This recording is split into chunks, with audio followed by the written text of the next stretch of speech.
Okay, there you go. Good evening, Council. Councilor Kennedy, we've got Mayor Skelly in the room and Councilor Fisher.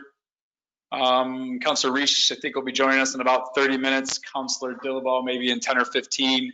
I have not heard from Councilor Scamperly, and Councilor Powers asked to be excused this evening from our session and the council meeting. So we'll go ahead and get started. Our work session this afternoon is for our nonprofits and exterior organizations. So the first representative we'll hear from will be Mr. Ken Gardner, the chief of the Hottensburg Rescue Squad. Just one of the things I wanted to mention to council was I spoke to Ken numerous times since I got here. One of my concerns is ensuring that we've got a good handle and a good coordination effort with all the emergency services organizations. So despite the fact the Hottensburg Rescue Squad is not owned by the city, they are our emergency medical services provider. And it really behooves us to stay in close contact and coordination with them. So we understand their operational needs and requirements, the great things they're doing for the community, and also understand, at any particular time if they're having difficulties. EMS is like every other public service right now, being hit hard by lack of funding and difficulty recruiting and maintaining personnel, volunteer, and those that we pay. So I just think it's important that Ken and I stay in touch. It's my intent to treat him like the other department heads and stay in constant coordination. The other area I want to make sure that the rescue squad remains viable is in the financial area. Again, they're a private organization, but they are the organization that we entrust and provide authorization for them to provide EMS in our city. And again, no negativity or anything, just good due diligence and good oversight on our part to ensure that financially they stay in good shape, and that if there's difficulties, we're able to know about those sooner rather than later so we can help.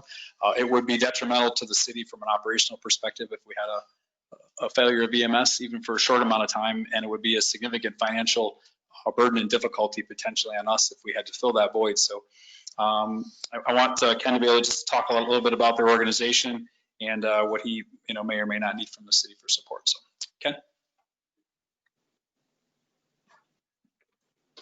Good evening, councilors. How are you? Hi, Ken. Let's see. Hottensburg Rescue Squad, we've been here for almost 60 years now in the city. There was a time when financially we would receive money from the council every year. It ran anywhere between $14,000 or $20,000 a year back then. That stopped when the city claimed financial hardship. And so now we've gotten into our contract where we are obviously working the in-kind services as we speak. Currently this year, we're going to run about 2,800 calls, of which around 1,900, between 1,900 and 2,000 of them will be here in the city of Hottensburg. We receive very minor stipends from the outside agencies from town of Osagachi and the village of Shivelton, so that we will respond to their locations. It was very kind to have Steve reach out to us and also the council to consider us as far as we're not, I don't know how to put this. We're not looking to receive huge funds yearly. Obviously, we would not turn them down. We year to year are able to make our budget and pay. Unfortunately, nowadays with volunteering going down, especially this year, it's been a real struggle. We are still able to pay our bills on a monthly basis and pay for whatever paid staff we need to make sure and ensure that we have medical services available to the members of the city and the surrounding areas. However, we do have one glaring need this year that was not expected. And that is our Phillips Defibrillators, which are now running up on 14 years. They have been a quality machine for us, but unfortunately we were notified at the very beginning of this year that at the end of this year, those monitors will no longer be maintained and operated by Phillips anymore. So we would have to try and find a third-party service that would do that for that. I'm not sure we can. We have not been able to find anybody yet at this time. So right now we're in a situation where at the end of this year, they will not be serviced anymore by Phillips. So we have been checking out our different options. The timing from Steve worked out great for us. And we were looking at the Zoll monitors. I don't know if you have all received the proposal or not, but these are the standard monitors that we would need. We have a few different options. If we do something on a 60-month loan, there's a 2.5% interest, and that overall will cost us approximately $168,000. All right, should we be able to do this either in 1 year or even in 2 years, they have now agreed to do it in 2 yearly payments with no interest. First payment would be due this coming March of 2021. Say if we ordered them tomorrow, we still won't see them for a couple, 3 months, which would come out to a total of $156,000. We save almost $10,000, and it would work out to about $78,000 a year. That's a pretty big hit for us, especially number one, when it hasn't been planned for. We have purchased 3 new ambulances over the last 4 years on our own. And we would, just for the record, we would have no problem having council come down, or we'll come down and meet you guys and bring our financials to all of you guys. We've done it in the past. Good evening, Councilman Scapoli. How are you? I'm good then. As Councilman Scapoli knows, we've had him down, did the tour, and we are wide open with our books. So we are not hiding anything from anybody. But this is a significant punch in the gut for us at this time. We have never, since I've been here 14 years, come to the council and asked them for money. But at this point, we need these to be able to maintain the quality of service that we continue to give. So I guess at that moment, if you guys have any kind of questions, I'd be glad to answer them. We need your, I guess let me preface this all by the call volume in the city has gone up. The Medicaid reimbursement and Medicare rates in the city have gone up to us too. We are currently running between 69% and 71% of the money that we receive back is Medicare, Medicaid, which does not pay our costs at all. So if we did, so you have payment, you would have payment this March. Yes, sir. 2021, and then a payment March 2022. Correct. So basically your needs are really 78,000 out of this year's budget, if we can do that much.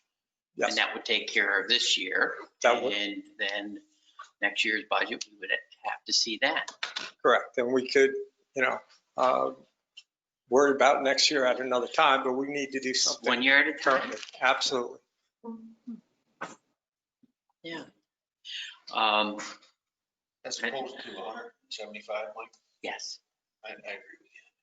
So they'll have them, but if we have that much, half, well, he's going to save 10,000. And so if we do 78 this year, and if our budget is able, we can help them next year with the other amount, or a part of the other amount, or maybe not at all. And, maybe we could do some fundraisers, but yeah, it would be great to get you through this problem. We would greatly appreciate the help. I'm sorry, Ken, this was for a defibrillator? Yes, sir. Right. To replace the ones that we have now. So isn't there, they've just been mass producing these defibrillators. Yeah. Any grants or anything like that? We've tried grants. Unfortunately, we fall into a really strange category in that we are EMS and rescue. Most grants are designed for fire department. So like every year when they're doing the fire department grants, we don't actually fall under that because we're not a fire department. So it's very difficult for us to get grant money for these things. Now, every once in a while, the federal government comes out with something, and we do have our SAM account that we can apply for the money and things like that. And Lord knows, if we if we got it, there would be, we'd do whatever we have to do to get money back to the city. We're willing to work this out however we can work this out. This is just, unfortunately, this has become an immediate need that we did not anticipate showing up this quickly from Phillips.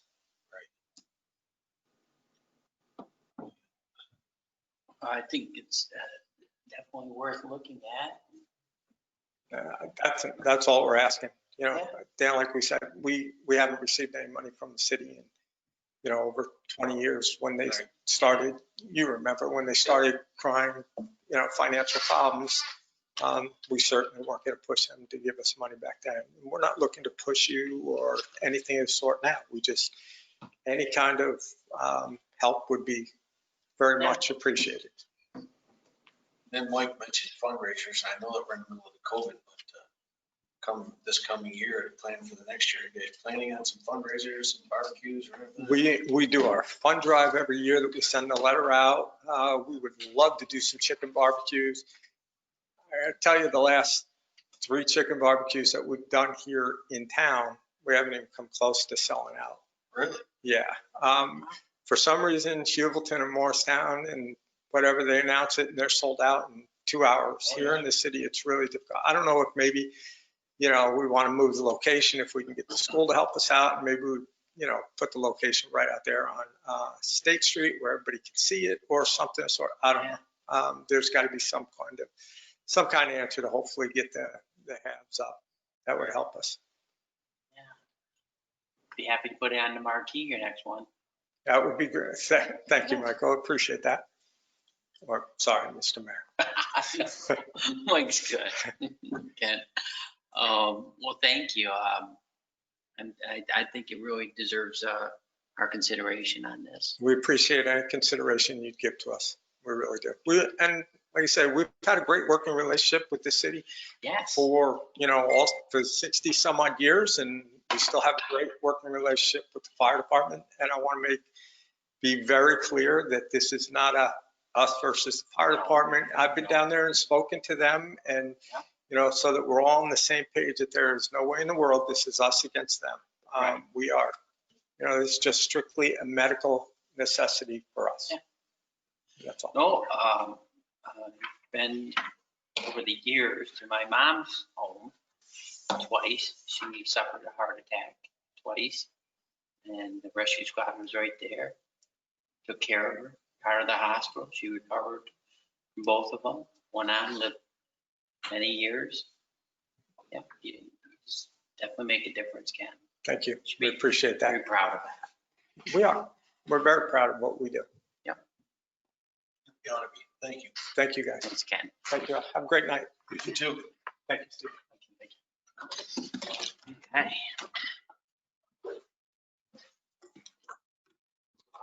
Okay, Councilor Kennedy, Councilor Scamperly joined us. I don't know if you saw him come in.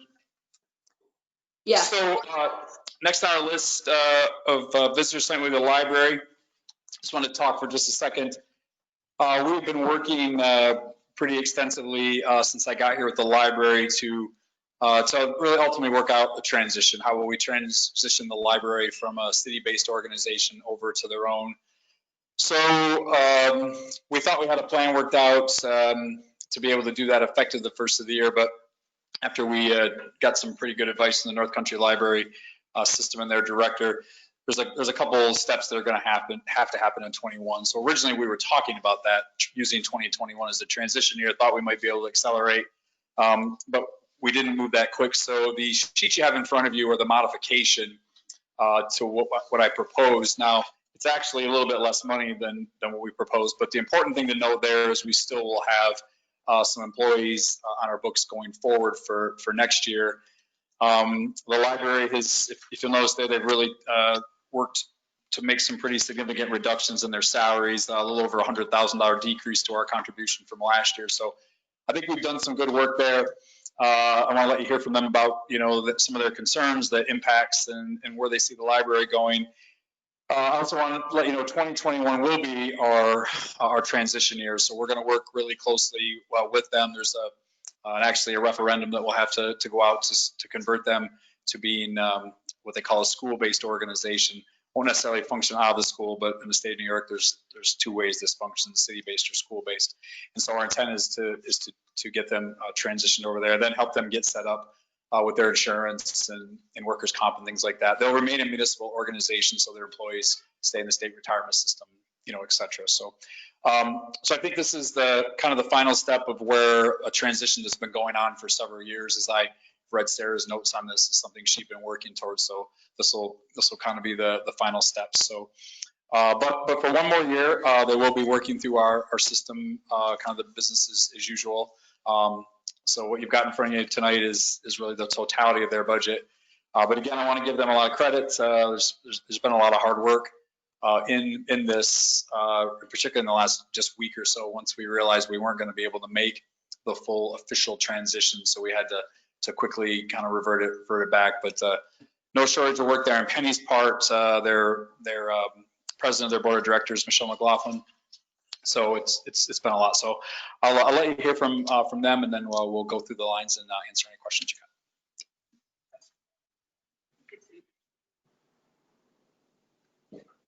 Good evening. Hi, Penny. I had a tough time preparing anything for you. You've got the numbers in front of you. As far as what we've done to arrive at this budget, a lot of my full-time staff has gone to part-time. The library will have to reduce the hours that it's open because of that fact.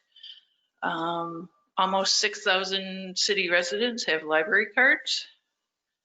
We are a net lender as far as the library system goes, which means that our collection in the library is requested more for loans than 90% of the other libraries.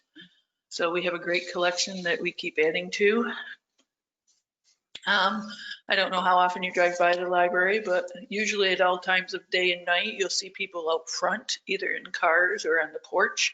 They're using our Wi-Fi because we've made it free. Especially with COVID, we wanted to make sure that that was available to people.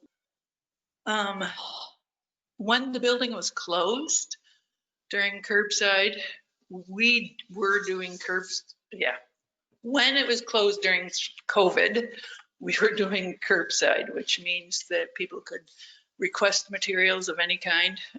We even had some back in March and April requesting tax forms, and we had those, so we'd prepare them, put them on the table outside so there'd be no contact between staff or them, and that made them happy.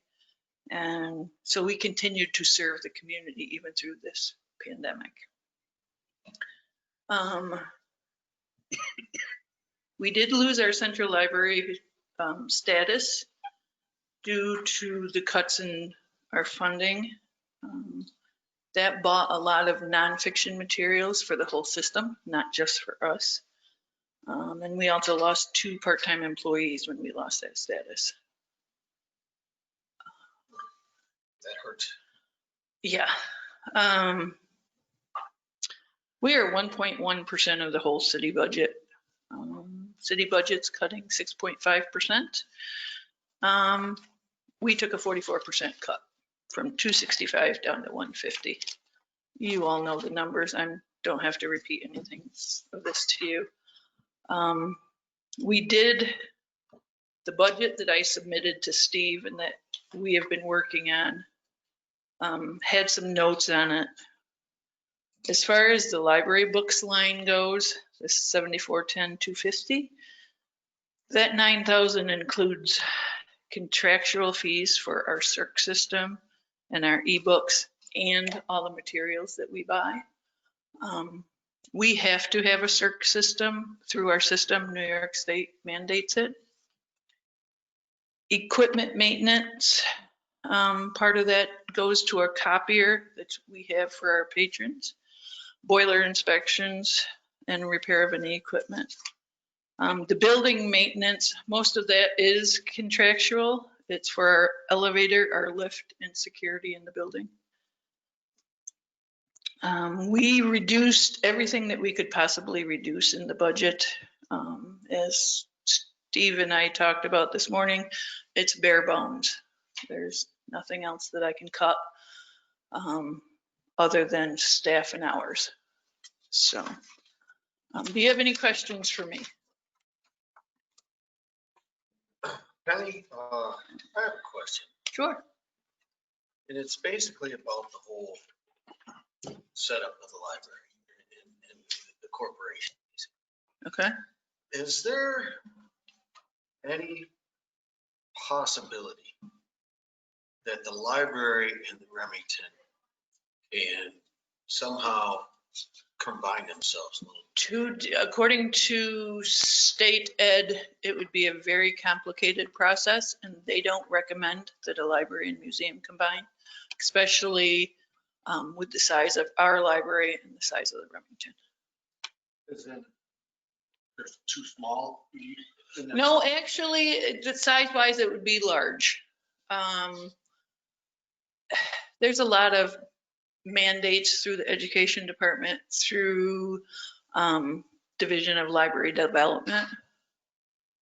They don't like to combine the two because that gets into how do you do a board for them? Do you still have the two different boards? Do you have one board? And there'd be a lot of conflicts. So the state doesn't like to see that. We have checked into it, and it was a few years ago. I can check into it again and see if anything's changed, but to my knowledge. I know that the library owns the Remington collection. Mhm. So the 90% Remington, of course, I think their position is that they can get much more grant money, hundreds of thousands of dollars, if they own the collection. Well, you guys are struggling. The Remington is starting to get under. That we would still receive nothing. Because the way the will was set up, the way the original agreement is set up, there's nothing, if we wanted to sell a piece of Remington, say, we couldn't do anything with the money. The way it's set up is if we sell anything, that money goes back into the Remington collection. It does not come to us.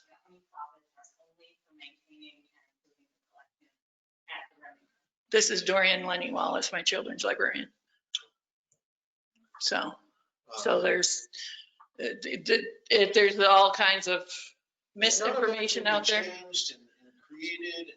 I just think it would work out for both of us if it was there. But see, the grants that they could receive would be different than what we could receive. Just because we are considered under library development in the state, as well as education, which they are partially under education, but they're also under museum. So.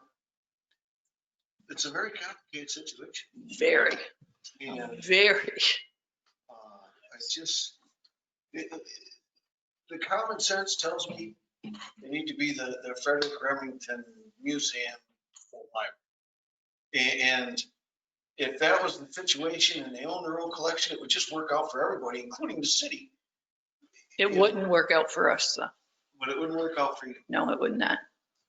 Unless that stuff could somehow get changed that was in the will. Well, and even that's not going to get changed because that was challenged 20 years ago or more, and they wouldn't change it then. The court said no. So we've got a lawyer on hand who's been going through this, and she says at this point, it would have to go through the court systems, have to be approved by the charities division and another division. I don't remember off the top of my head. But yeah, we've looked into it. Anytime you want to sit down and discuss it, and I can dig up facts for you if you have questions, just let me know and I can do that for you. I'd like to know the logistics of what a new setup would look like to see if it's worth it. You know what I'm saying? Because if you could, if the divisions of charities could somehow, and whoever, I mean, I don't know what these groups are, I'm not the expert here, but if there was a way that could combine, you guys, both of you could be, I think, if that legal stuff was changed, you'd be so much better off. But that's not going to change our financial situation unless the Remington gives us money. Right. And with their stipulations, yeah, it's worth checking into. If you want to send me an email with your questions, I will get some answers for you. What's the benefit by not working with them? I know We that- are working. Well, no, but I mean, if you're supposed to have your own attorneys and one's holding, and so that you can get some finances maybe back. We cannot get any financial thing from this collection. This collection was given to us. We're discussing this and you said we wouldn't be. This has So- nothing to do with the budget. Yeah, let me, so if I could, counselors, not to cut you off, Counselor Scambley, good discussion. Our plan is in January to kind of take a sense. I've been working with the library and the Remington talking about this issue. I'm convinced and comfortable at the moment that they're working through the due diligence to be prepared to answer these questions.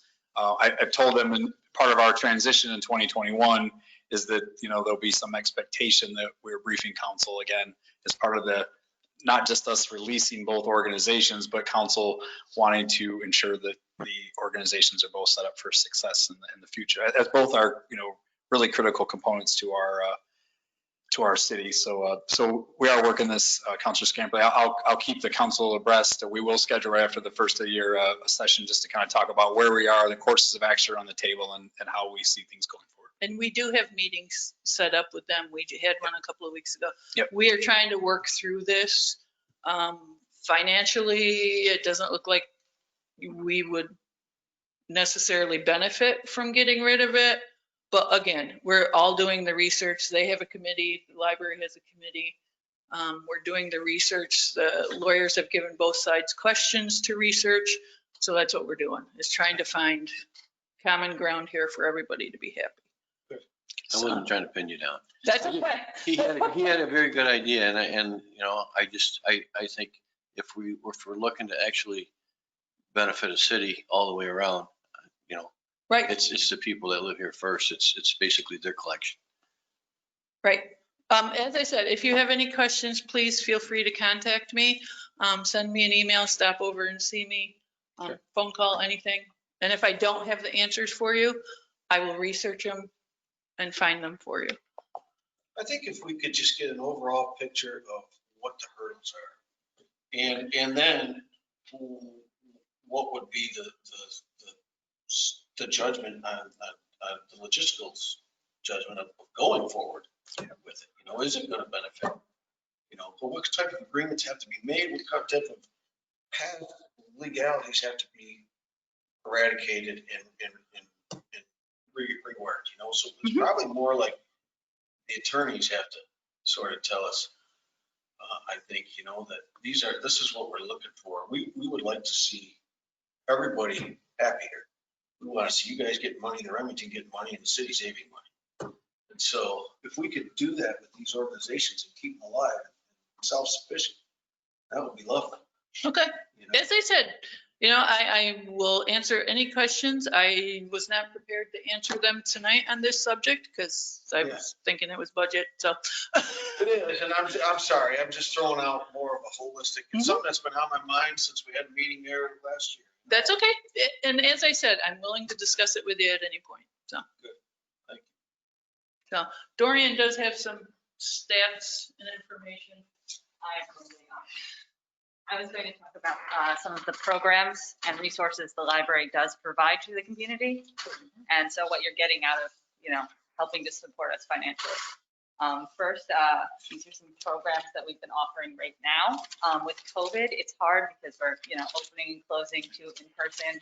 And I like to follow the schools because the children, if they're out of school, they have older siblings. It's probably the best judgment to keep them at home. So at the moment, we're not doing in-person programming, but okay. We're going to do, we do take-home crafts. You can take your mask off if you want to. All right. We're doing take-home crafts right now.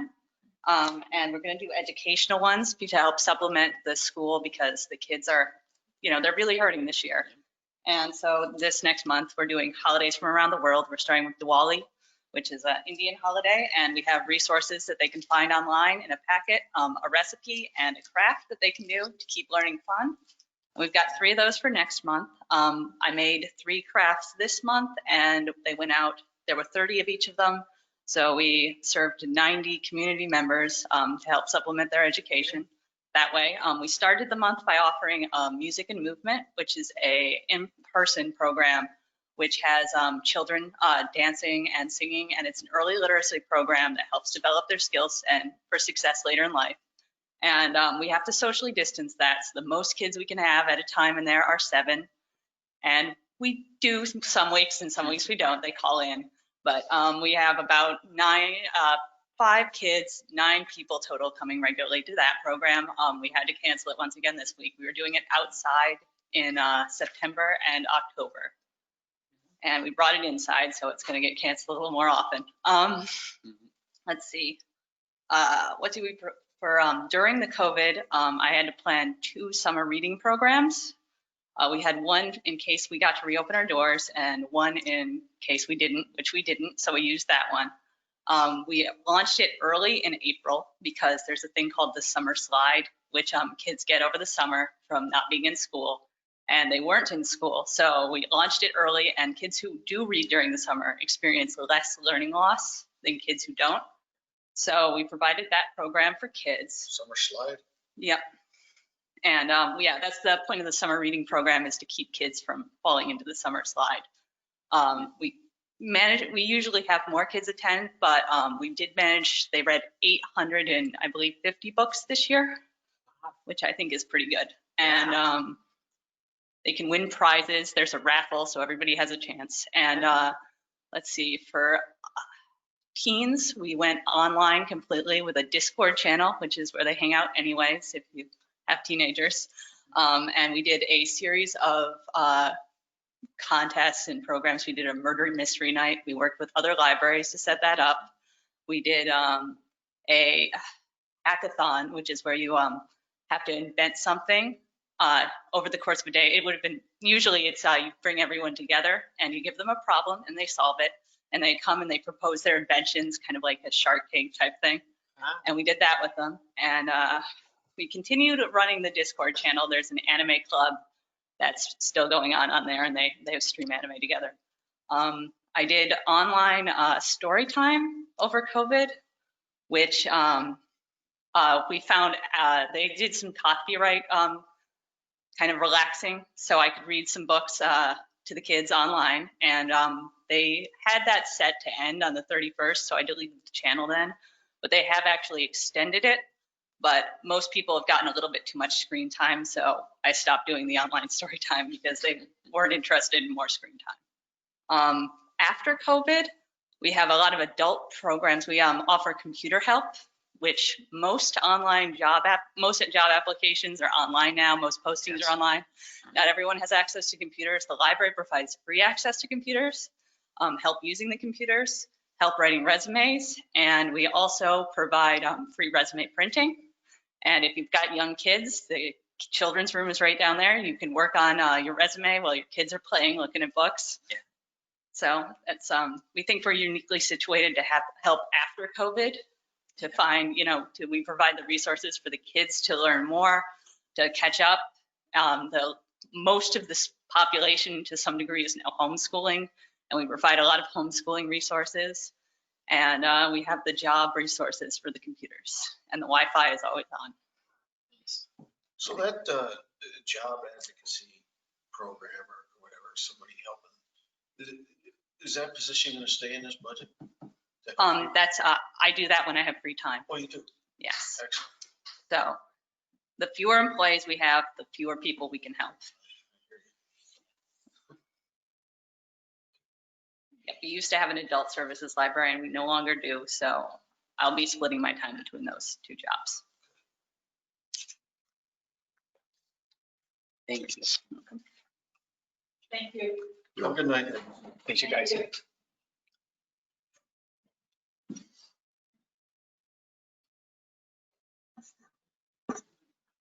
I will formalize something for after the first of the year on the discussion we just had. It was my intent not to, just not muddy the waters with the annual budget. They both have counsel. It's It a, wasn't me, it was Dave. no, it's fine. Casey did it. It's just a, I will say it's a much more complicated issue than you would have thought. We throw in a couple state agencies, a very historic and significant trust. I mean, there's a lot of things involved. So, and honestly, it's, I think there's a lot of sensitivities for that reason, but I will, I want to get through this year and get us where we're going with the transition, and then start to work down that road. There's a lot of factors to be considered, certainly, and council's involvement here, I recommend needs to be, that of mentoring and coaxing at this point. So that's kind of where the stance I've taken. So next up, we've got Craig Chevalier representing the Remington. Just an update of where we are there as well. Craig and the staff there, and Laura is just retired, their executive director, and I think Craig will talk about the new. Yep. So Craig will talk about the new ED tonight. But I just want to say again, the Remington has worked really hand in hand with me since I've gotten here. Their program for transitioning their organization, their employees to their new nonprofit, I would say is beyond accelerated. As you can see from your budget sheets, we will carry just one employee for the year. It needs about one more year to get to the retirement goal. Because unlike the library, when they switch to a true nonprofit, they won't be eligible to stay in the state retirement system. So all their employees opted this year. Everybody had an option. We sat down and we looked at every employee situation, worked with the union, and lo and behold, we came up with one employee was needed to carry for a year. So I felt like that was a good transition for us. Everybody else that's on the books will be resigning or retiring at the end of the year from the city staff. So I thought again, this was a real good accomplishment in the plan that had been put in motion for quite some time. So I will let Craig talk to you about where they are with some things, and then if we want to go through the lines in the budget, we can do that. So Craig, thanks. All right, if I remove my mask. Yes, hi Craig. How are you doing? Good, how are you? Good. All right, Mr. Mayor, councilors, Mr. Jelly, thank you for giving me the opportunity to speak with you tonight. Again, my name is Craig Chevalier. I am the president of the Board of Trustees of the Frederick Remington Art Museum. First, I wanted to thank the City Council for all of its financial support of the museum over the past 40 years. This financial support allowed the museum to grow from infancy into the state chartered museum and educational institution that it is today. We would not have been able to accomplish all that we have without the city support, and for that we are grateful. I'd like to take a moment and give you some updates on what's been happening at the museum. Like everyone else, we have been affected by COVID. We were forced to close our doors to the public on March 14th for 16 weeks. That doesn't mean that we were idle. Our part-time staff was temporarily laid off while our full-time staff worked from home, doing the important work of the museum. They contacted donors, increased our social media presence, managed our online gift shop, and finished the planning and installation of our newest permanent exhibit of works by Sally James Farnham. We applied for and received a PPP loan from the federal government to ensure that our team would be able to maintain their income. During that time, we ensured that our Board of Trustees were given weekly financial updates so that we can make necessary decisions in real time, if and when they were necessary, without having to wait for our monthly board meeting to make those important decisions. Our team at the museum stayed in close contact with the Small Business Development Center in Canton to ensure that we had the most up-to-date COVID policies and procedures in place. And on July 16th, we opened our doors to the public with proper social distancing and safety protocols in place. As Mr. Jellyhead mentioned to you, as part of our strategic plan, we did the work this year remotely of building our HR, payroll, healthcare, and retirement systems so that we could take on our team as private museum employees. And I'm proud to say that all but one are now private employees of the museum and no longer city employees assigned to the museum. Mr. Jelly was very helpful to us during this process, and he worked in partnership with us to help us get it done in an expedited manner.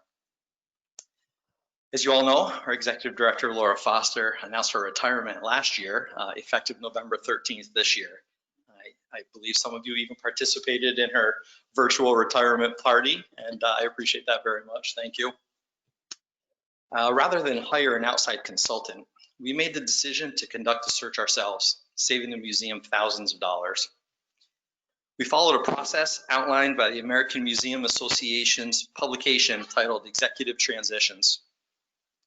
After 5 months of bi-weekly planning meetings, we began the formal search in May.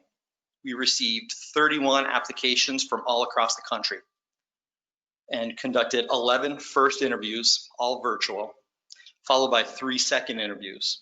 2 of our second interviews were conducted on site at the museum, socially distanced for the tour and interviews. One of our second interviews was conducted entirely virtually. I'm pleased to announce that Laura Nadolski has accepted the position of Executive Director and will be joining us in just a few weeks by the second week of December. With our new Executive Director, we will write another strategic plan early in 2021 that will set the course for the museum for the next 5 years. This plan will detail goals and objectives that will be realized through measurable action steps and is key to the museum's management and future. 2023 is the 100th anniversary of the museum. We've recently, as you know, reached out to our colleagues at the library, another major and important cultural institution of our city, to strengthen and improve our working relationship with them. We look forward to partnering with the Ogdensburg Public Library and the city of Ogdensburg to make that 100th anniversary a year-long celebration. I believe that we have been as proactive as we possibly could have been to manage us through this pandemic, and I'm grateful to and proud of our entire staff, our volunteers, and our board for their tireless efforts this year. We are a not-for-profit educational corporation chartered by the Regents of the state of New York. We rely on fundraising, events, donations, memberships, and support from the city of Ogdensburg. We understand the financial realities facing our city. And while we had hoped for $100,000 in funding from the city, we accept with gratitude the funding for the museum in the current budget. We believe that this council recognizes the importance of the Frederick Remington Art Museum to Ogdensburg, not only as a draw for tourists, but for representing a significant part of the rich history of our city and for our work to promote culture and education for the people of Ogdensburg and St. Lawrence County. It is our hope that as the finances of the city improve next year and in subsequent years, that this council, in continued recognition of the great significance of the museum to the city of Ogdensburg, will continue its great history of financially supporting the Frederick Remington Art Museum. I'm happy to answer any questions if anybody has any. I'd just like to congratulate you on the hard work. Steve talks about it often, and Thank you. We're very grateful for it. Thank you.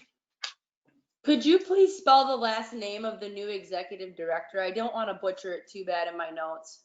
I certainly can. It's Nadolkai.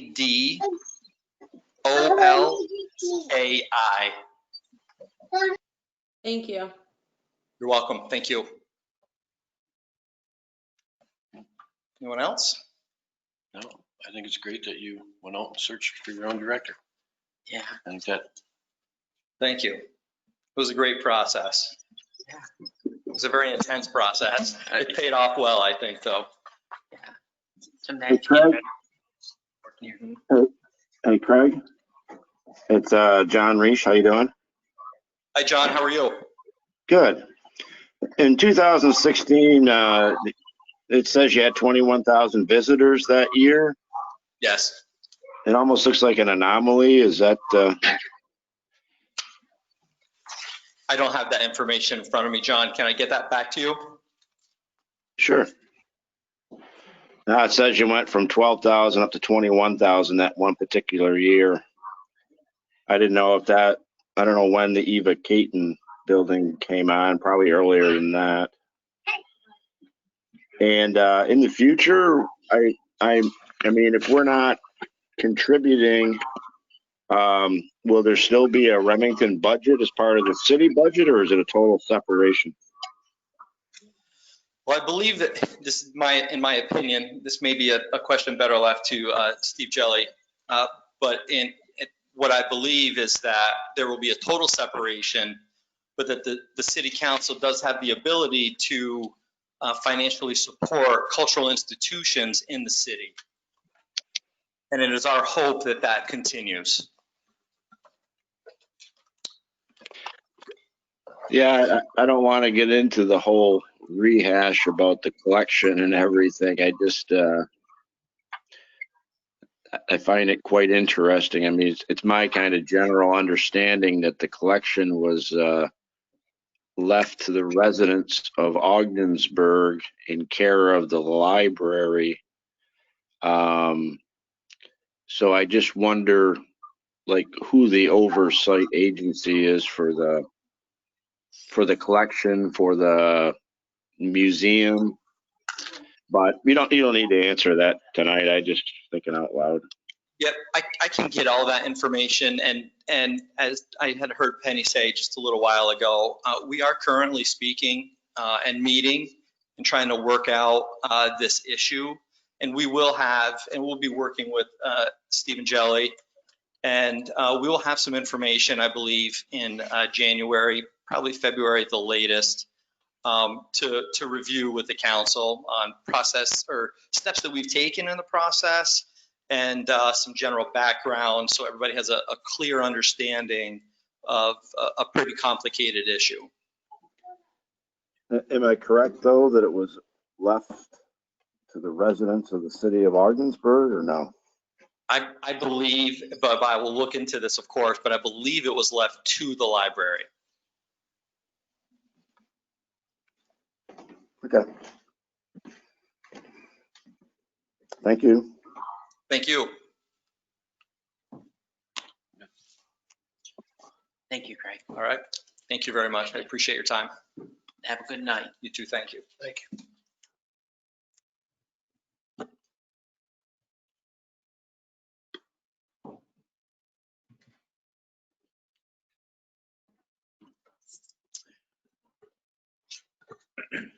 Okay, next we've got Laura Pearson is here from the Augsburg Chamber of Commerce. I've asked for tonight to give council just a little bit of a brief on what her status in the Augsburg Chamber is for the year with COVID shutting a lot of things down. Virtually all of their fundraisers were shut down right about the time the COVID restrictions got put in place, was about the time their first fundraiser would have kicked off. So it's really been a pretty big impact on that. I've also asked her to give you an update on the ongoing commission study committee that's working on consolidating several of the local chamber of commerce into one county level. And I may not be speaking on exactly what they're calling it, so I'll let Laura do that. And then we do have their budget request. Of note, their budget request was for 15,000. My recommendation was for 10.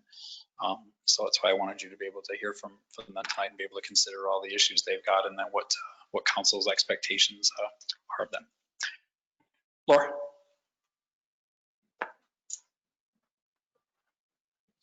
Hello, how are you guys doing tonight? Good.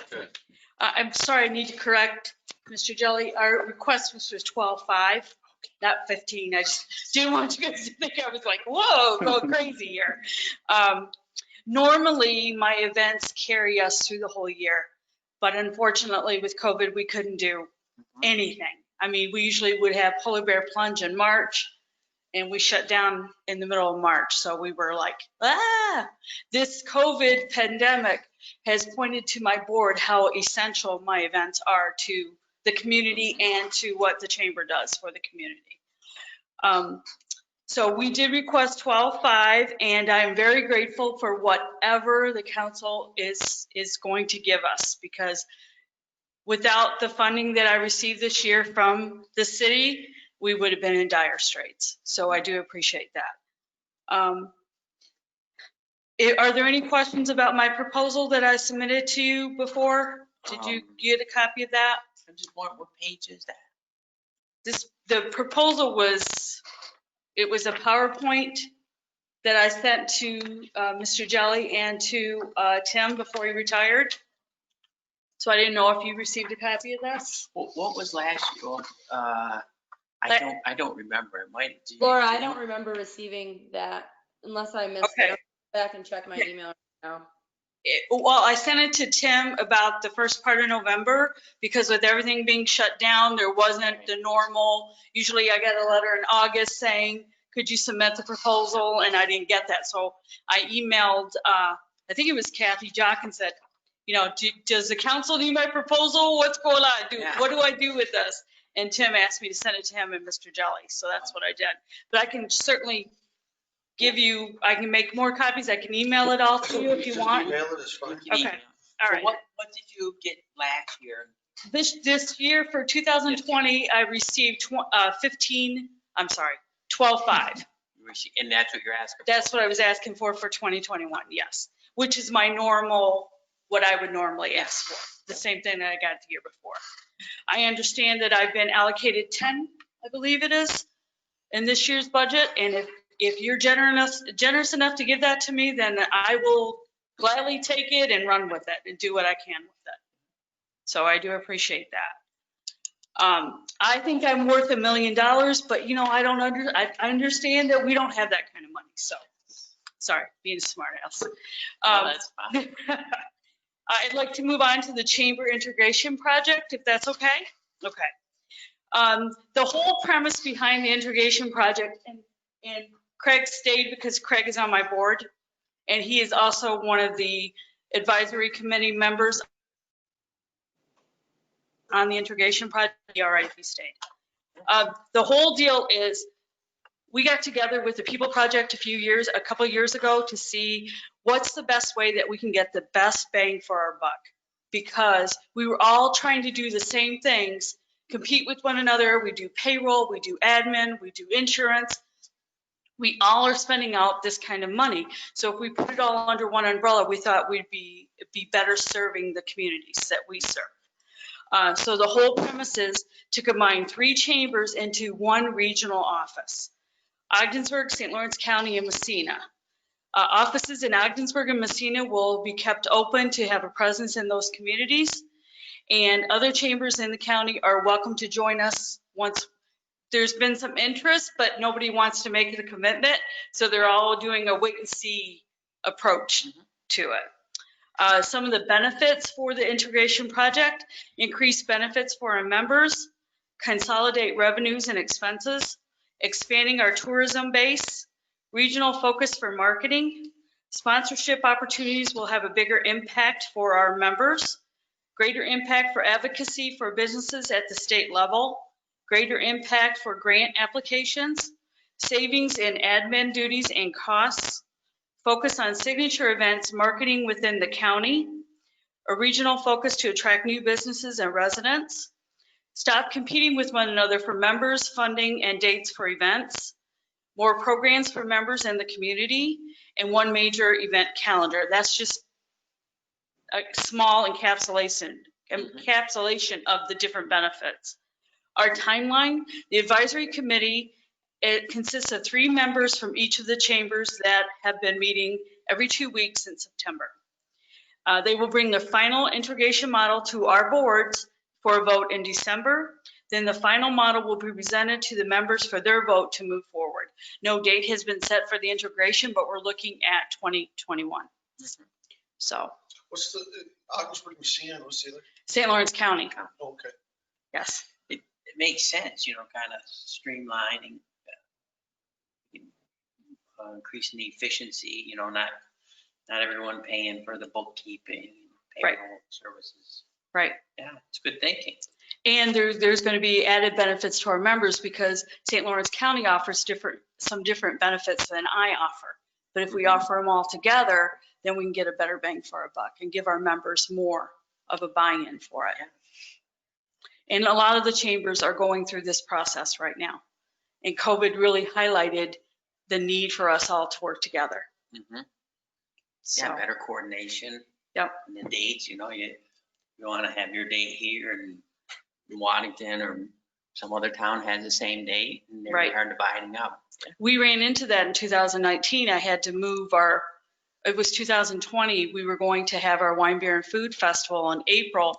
Messina was going to have one the same day I did, and the Bruce Haha Fest was on the same date. So we had to juggle things around. Yeah. And I usually send my vendor applications out like in December for my events for the whole year, so my vendors can send their money in, get all that stuff done, put it on their calendar. So I had to do some scrambling to change that stuff around. So this will save a lot of that. And then people can say, oh, what is there to do in the county? And they'll have a list of all the different things that are going on within the county. So I think it's going to be a win-win. I'm excited to see how it's going to play out. And we will ask the communities to still buy into and help support the integrated model. We don't know what that's going to look like yet, but we will be putting that proposal together for each of the communities. So. John Reese and I went to your wine, Mm-hmm. beer and wine at the Lockwood last year. Mm-hmm. We got a ride home. Yeah, one of my board members, I believe. Those little shots, eh? Yeah, they do. They do. So They carry a punch. Yeah, had a great time.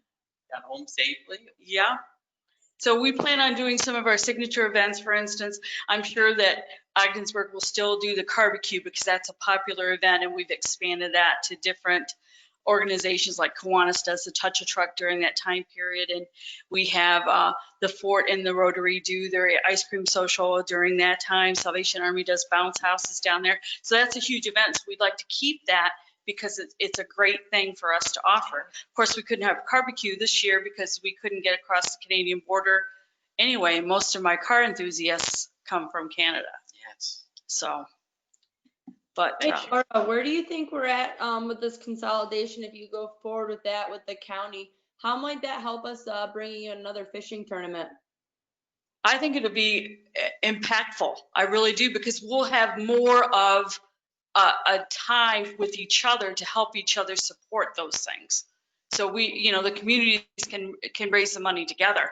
I understand that Messina has, they've opted in for the Major League Fishing Tournament for next year, for 2021. We don't even know with COVID what that's going to look like, if they're going to be able to have that. And $60,000 is a lot of money for a sponsorship.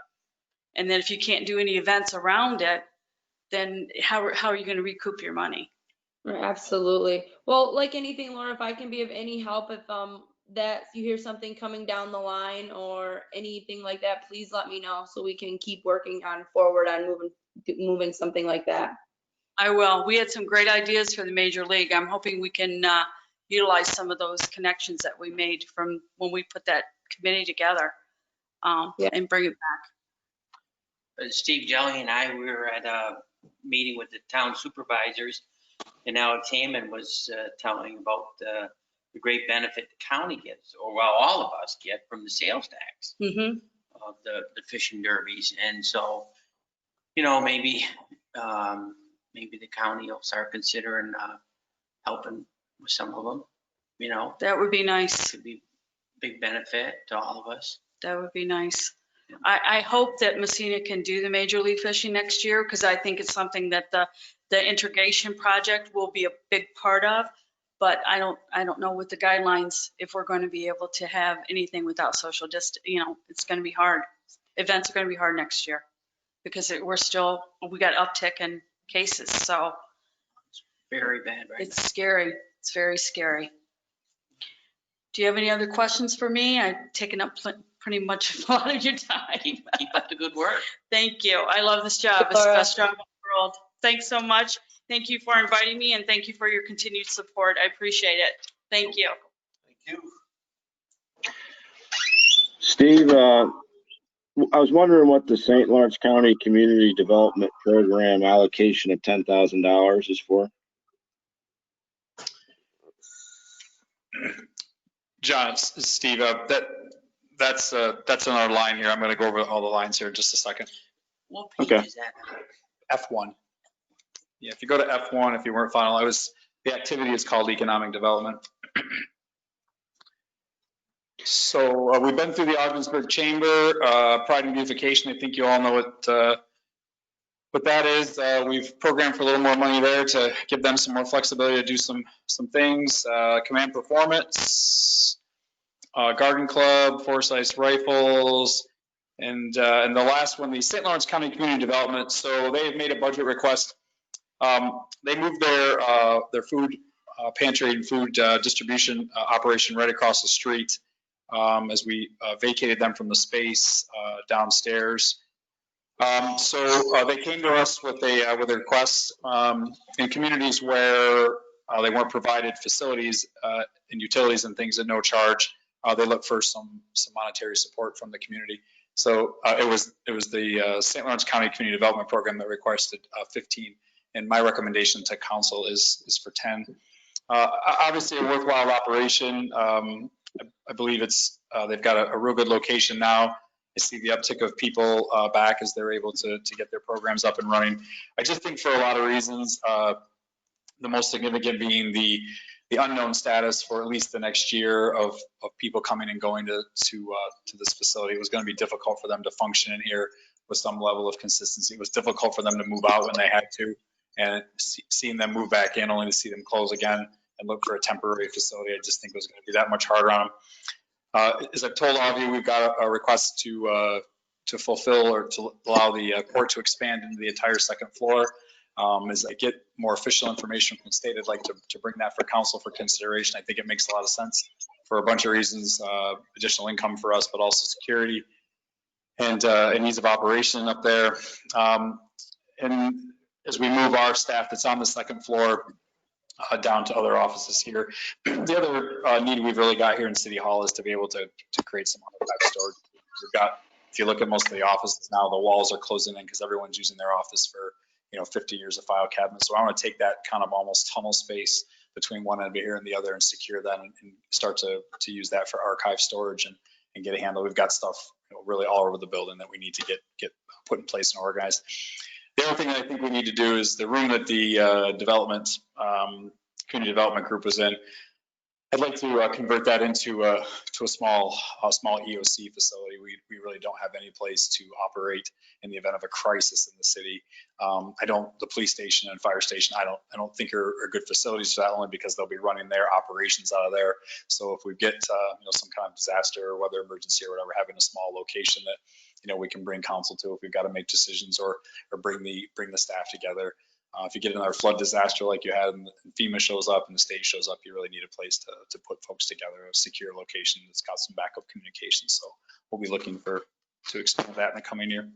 So this is the first time we've given it the St. Lawrence County Community Development Program? It would be, Councilor. And they're a fairly new organization? No, sir. They've been here in your basement forever. There was the food pantry group, yeah. Well, I had a conversation with Director Felicia. Yep. Before. That's good. That's good. So they're renting a place across the street, aren't they? I think they're right. I think they're right here in the okay. There's a block. Yep. Good. Yep. So we've always provided a space for them, and since we're not doing that, we're helping them with pay for a different space. Helping with their operational costs. I mean, their operation solely is feeding people and providing essential items for a lot of our population. So if you're here, on the days that they're operating, you see I don't know their specific numbers, but there's a lot of people take advantage of those services for sure. Yeah. The Pride and Beautification, now there is a lot of bang for our buck. I see we have 4,000. I myself think an investment of 6,000 there would be a great benefit to the city. I mean, $2,000, they do so much with their money. That's my thought. The Command Performance, it's $1,000. They, like many groups, are hurting with the COVID. Again, something a lot of people in the community enjoy. I myself would like to see 1,500 for them, just my thought. And the Garden Club, again, the people in the garden club, they work so hard. And I would like to see more for them. I would like to see double that, 2,000 for them. And also, we used to help the Seaweed Festival, and we don't anymore. And I think it shows. I think it's been on a decline because of just not getting enough donations. I think $4,000 for there would say a lot. It's the one big thing occasion in our city. These are just my thoughts. As far as the Seaweed Festival goes, Seaweed Festival, 4,000. the city does provide, like the barricades, the cleanup. I mean, so it's not that, it's not that the city doesn't contribute anything. Yeah. If you take the manpower and Overtime, yeah, there is. I agree that, I said that last week. But to say that we don't contribute anything, we contribute quite a bit. I meant dollar wise, but no, you're right. It costs the city a lot, all the departments are working overtime. Yeah. Well worth it, but it's still, there is a contribution. Problem is the same thing with the major league fishing. Is we don't know if we're going to even be able to have it. I don't, anything that, the fishing derbies, I suspect they'll figure out a way to, the way they, especially like the way Major League Fishing runs it, where they've got everybody with them, the judge and the cameraman. But anything that's a festival where you're expecting lots of people, I can't see any way, in this summer moving forward. New administration is going to want to try to put the lid on this as fast as they can, and I don't think anybody would be recommending that. So I mean, again, I don't have a crystal ball, but my experience crystal ball tells me not this year. I think you're going to see largely the same restrictions that we saw last year, which will be difficult. So I think it's going to be hard, any of those kind of festivals. So not that we shouldn't keep planning for them, because sooner or later we're going to get back to being able to do some of these things. I just don't think you're going to see it in the coming year. No. And I'll be great. Hopefully I'm way wrong about that. And if we were to do it, it could roll over with maybe 4,000 next year, and we'd have an even bigger one after not having one for a year, possibly 2 years. We could have a bigger one. I did have contact today with the New York State Bass Nation. I think the names are all similar, but not the same. So I talked to them a little bit today. Going to get some more details. I don't know about a lot of these things. So I know Councilor Kennedy's done a lot more work. So I'm going to just coordinate with her and talk about what I learned today. It's a whole lot less buy-in. Obviously not as big a nationwide name or anything, but if it's something like that on a smaller scale, we can provide to at least have something going. It didn't sound like an enormous commitment for us. Like other matter of fact, I think the buy-in was $2,000 or $3,000, something like that. So I don't know. So I'll talk to her about what her knowledge of all these different groups is. But I think trying to plan something where it's kind of like Laura said, the derby of sorts really depends on other things that you can do and have set up. And I think those will be the things that will just be hard. You can sit at home and watch it on television. That'll be the easy way, but we obviously want people to come out. So I don't know. I think one more year, we're just going to have to kind of tuck and roll and hope 2021 is the year it disappears. Probably right. Oh, but you're still using your own. Yeah, because people are, we got council members. Yeah, we're good. Okay, yeah. Okay. Any other comments on the nonprofits and the exterior groups? Yeah, well, where did we end up? Anybody like any of those ideas, or? I wrote them all down. I'll get them all summarized and get them out to everybody. Does anybody else like any of them? I think that the Pride and Beautification got more money because they were doing something special with that money. I love the baskets, the banners. But do they need an extra $2,000? Where are they at? I think the baskets are, The- they send you a form, it's like the businesses that are on 4th Street and stuff, and you sponsor a basket. Right. And so it's not, they're not taking the money out of the budget to Right. put it out there. Well, I just wonder what they would do with it. Wonder what their next big thing would be. Well, I don't want to give them money if they're not here asking for it. Yeah, I just think they do so much and little help. I'm just curious what their next big thing would be to beautify the city. I'd like to see something done with the city hall, upgrading the shrubbery and power plants and things like that. So if we could get something like that for the money you're talking about, I'd support it.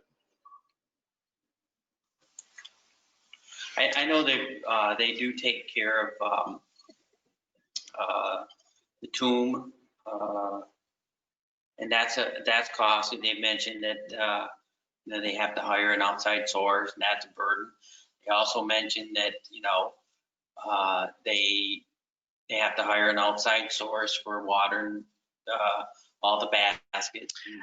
They're having a hard time on the money. No, I think, unless I'm wrong, the garden club does the baskets, right? I think that's probably beautification. I'm not sure. The garden club does the library part. I know I bought one. I sponsored one. But I think the letter they sent me talked about they wanted a little bit more money than we gave them, or they wanted us to take over watering the baskets. So I was going to opt for taking over watering the baskets, but let me follow back on the specifics. We invited everyone to have a chance to be here. I think, let me just. Our DPW should do it, but they are right strapped, and so they're hiring Bassett's Flowers, and whatever it is, they got a great mixture. When they spill water underneath those baskets, I swear the grass grows up right on the concrete. It's amazing. Whatever they're using, it's good. So good, but it is an expense. Good non-chlorinated St. Lawrence River water, sir. So, okay, the Seaweed Festival, did we want to, is anybody for that or, huh?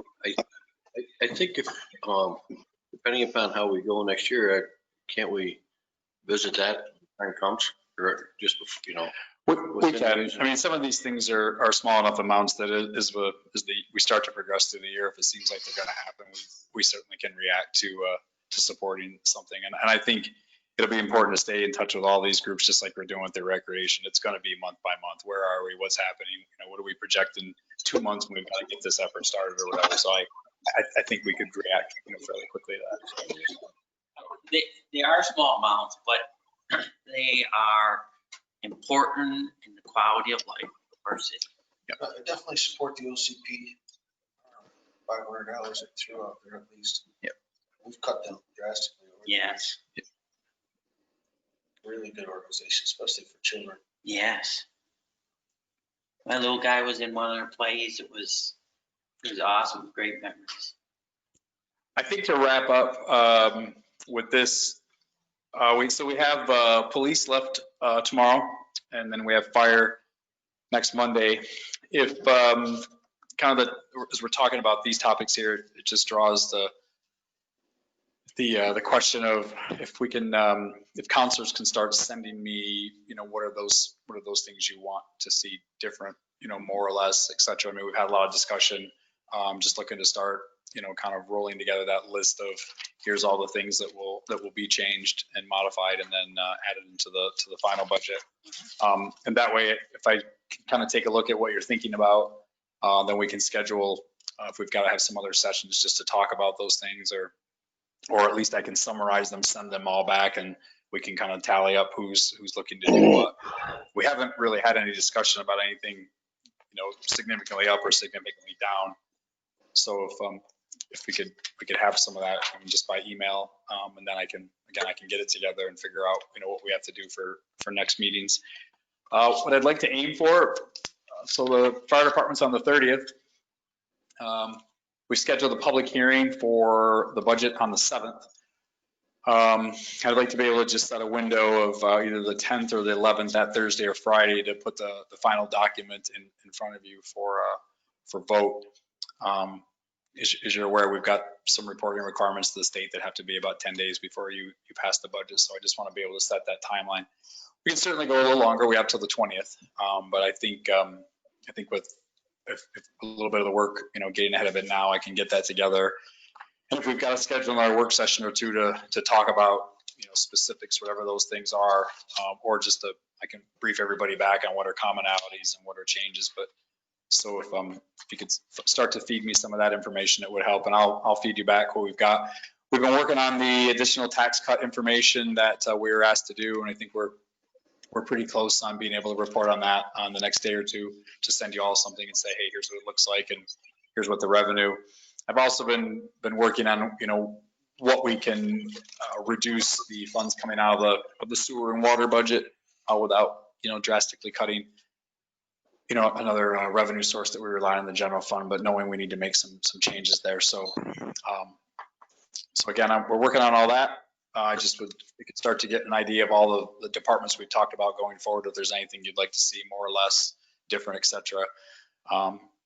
We took notes of everything. So I think, any of the mistakes or errors or things that we've got to fix, I think we've got all that covered, but just looking for things that would be, council's wish at this point. And then again, we've got the two larger department budgets to cover coming up. Steve, I think when I was asking Ken about that defibrillator, and I think he said that he can't get grant money, but a municipality can. Have we applied for a grant for that? So I don't know that we've ever done it directly. What he's talking about is all the grant money that you hear a lot about, the Fire Act grant, stuff that comes out of FEMA. Historically, the way it's worked, and I haven't done one in a few years, but it's been open to fire agencies, or if your EMS was tied to fire, there's a lot of nuance to doing it. So they have some other programs that they open for them. So I don't know what the status of exactly what they've applied for. They may have already used their grant funding for other equipment. I don't know specifically what they've done. He and I are going to have another discussion about this on Wednesday, just because I'm trying to figure out a few more things about their revenue stream, where it comes from, and how we can help. So if we can apply, for something with them on our behalf, we can certainly do that.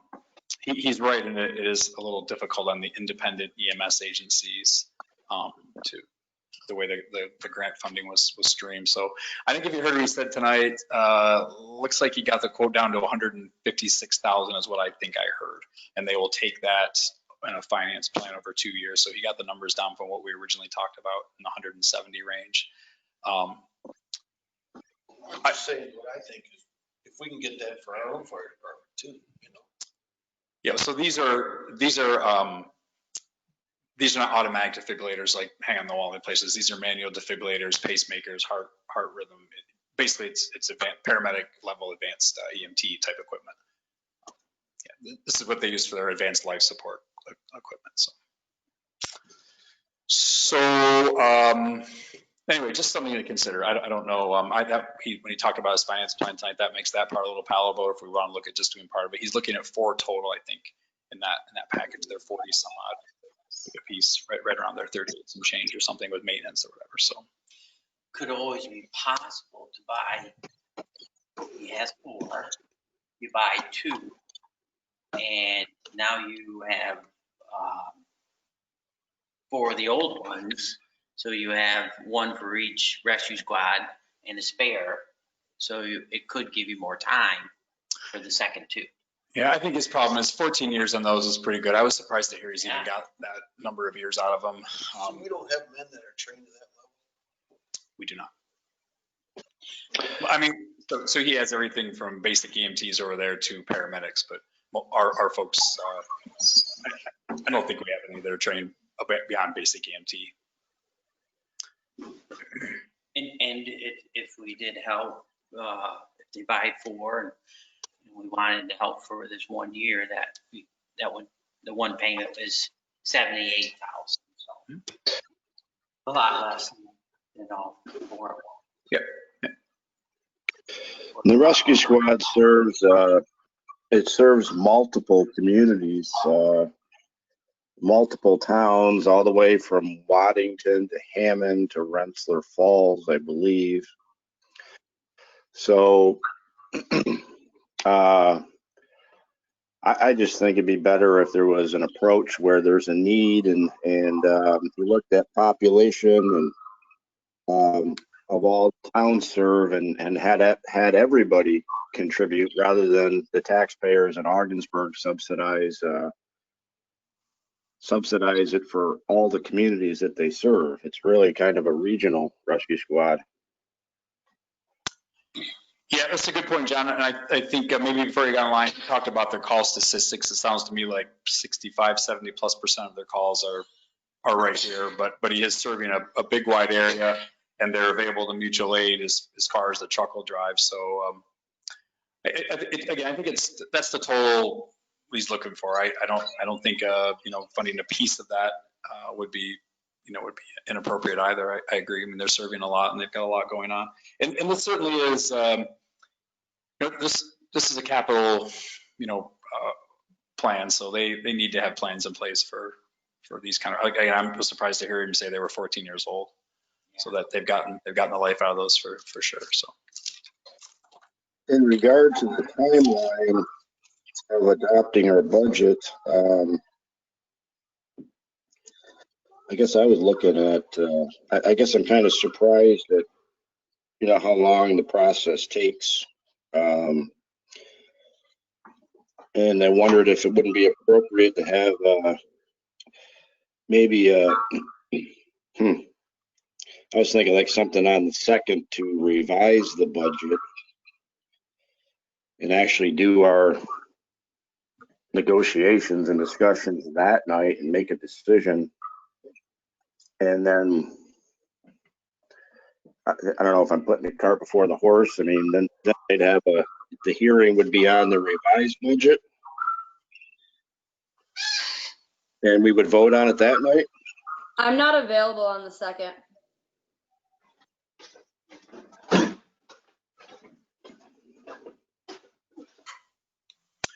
So John, what you're saying is we would get you all any proposed changes and then have discussion or a debate on whatever the issues are, resolve them, and that would give us time to have a modified proposed budget. Is that what you're saying?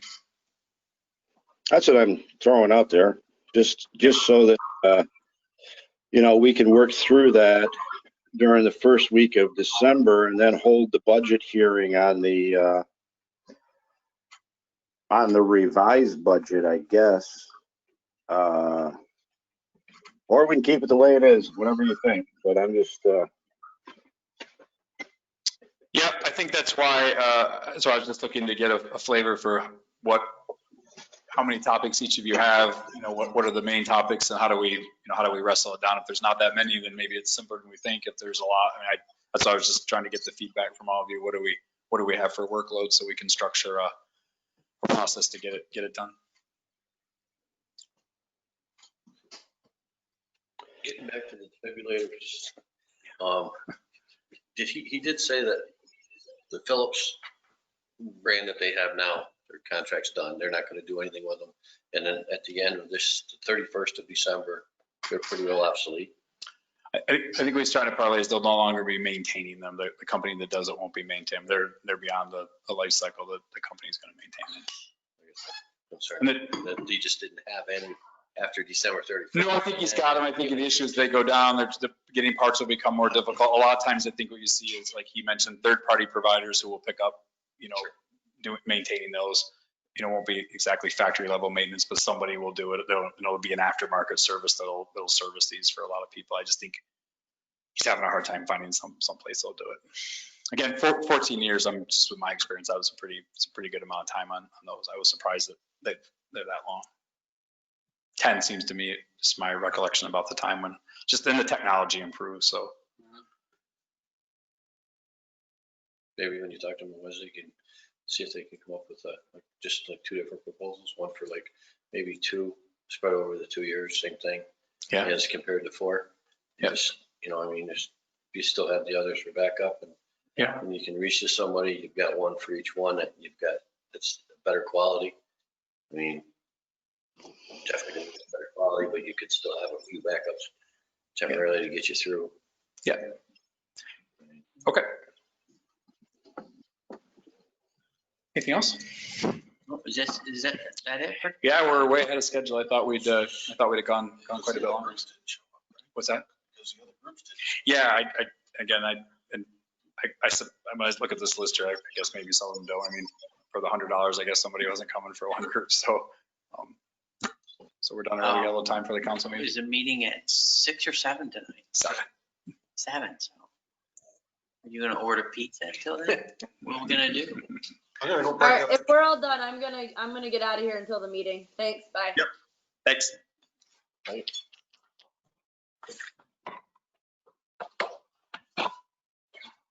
Was it yay or nay on the pizza? I'll see you guys later.